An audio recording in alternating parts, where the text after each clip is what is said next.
Blue Peter were doing the Bayeux Tapestry with the Norman Conquest. And all these school children had drawn this and went all around the studio.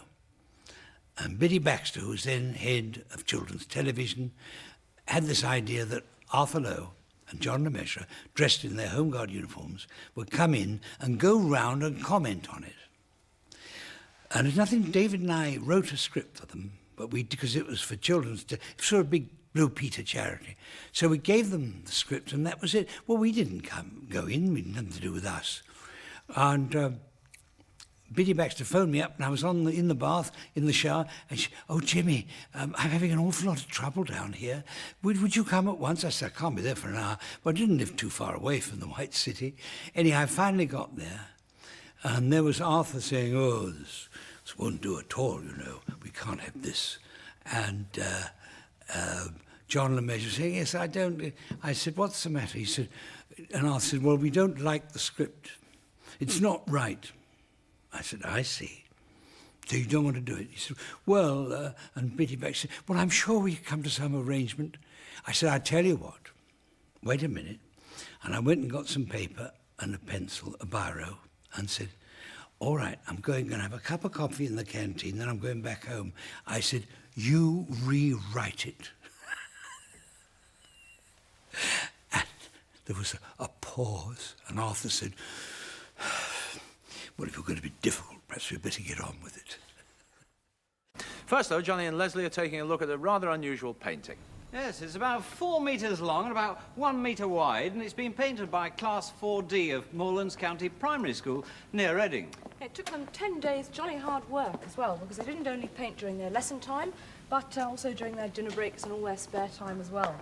Well, the main characters have been done by the best artist in the class, who is 11-year-old Stuart Hopper.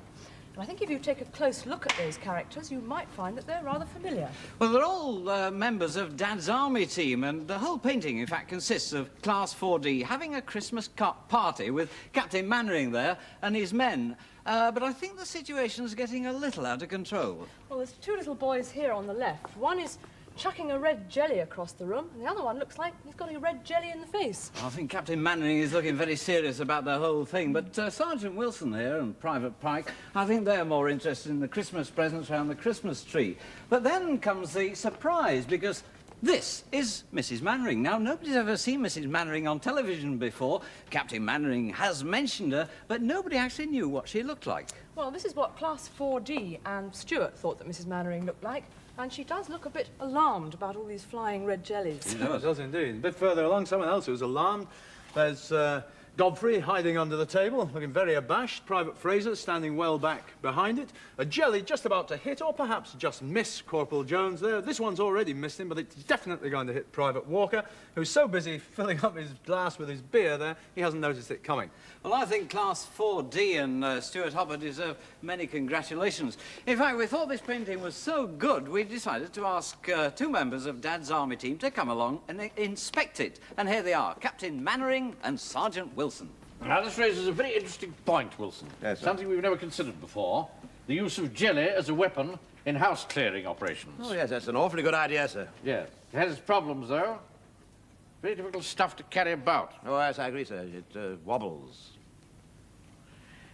How do you think we'd manage carrying it about in a Wellington boot? What do you mean, the jelly in a welly?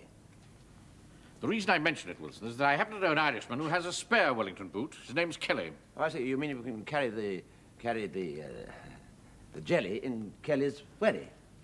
Do you take this seriously? Oh, I am, sir. Taking it very seriously indeed. Oh, my goodness, look there, sir. It's an awfully good picture of you, sir. Very good likeness. It is good, isn't it? A little bit oriental, perhaps. You're right. That's enough of that sort of talk. Ah, sorry, sir. I'd have thought that you could have had a shave before this was drawn. Yes, well, at least I bothered to do up my battle dress blouse, sir. So you did. Well done. Do tell that boy Pike to stand up properly, will you? Yes, of course, sir, yes. Very slummocky. Yes. Christmas tree. Interesting. Yes, very attractive, sir, yes. Who's this supposed to be? Well, I think that's supposed to be a portrait of your wife, sir. Which one? Your wife, yes. If you look a little bit closer, I think you could see. Good heavens. There it is. Yes. Remarkable likeness. Her hair, I think, is a little bit more yellow than usual. Oh, that's camouflage, of course. Ah. It's done, you see, to blend in with the colour of the curtains here. Oh, I see, yes. That's the whole principle of camouflage, Wilson, blending in with the background. Yes, of course, yes, yes. I believe she used lemonade powder to achieve that effect. Very thorough woman, my wife. Why is Godfrey skulking under the table here? You know, I don't agree with that sort of cowardice. Well, I don't think he's afraid, sir. He probably doesn't like the flavour of the jelly. Oh, that's no excuse.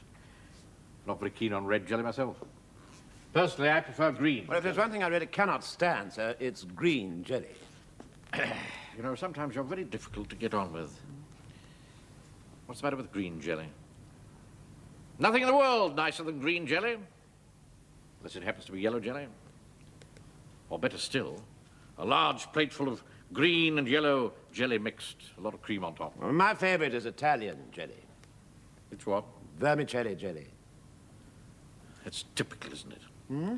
You would like that foreign, smelly vermicelli jelly? Well, if you don't like it, sir, we could always put it in the smelly vermicelli jelly in Kelly's Welly, see? And if, you see, the trouble is, personally, you see, if I eat too much jelly, I get a pain in my... Wilson!